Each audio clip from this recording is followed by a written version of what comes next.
Hello dear subscribers, today I will tell you how you can fix a problem with your Wi-Fi. So if you can't connect to your Wi-Fi on your iPhone, so how you can also fix it. So first thing, just go to the settings, and in the settings you need to find Wi-Fi here. So just open it, just try to turn it off and turn on again. So another thing you can try to restore your Wi-Fi router, so sometimes it also helps.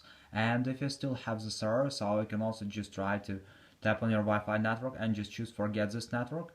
So after, just connect to this network again. And if you still have the error, so just go back, just go to the general. In the general, just scroll down, just tap on shutdown, slide to power off, wait for a second, and just power on your phone again. So just simple restore your phone. And if you still have the error, so you can also just try to update your phone. So just go to the general. In the general, just open software update, and if you see here available update, just tap on download and install, and wait until it will successfully install the latest updates for your iPhone. So thanks for watching, have a nice day, subscribe to my channel, click like, and bye.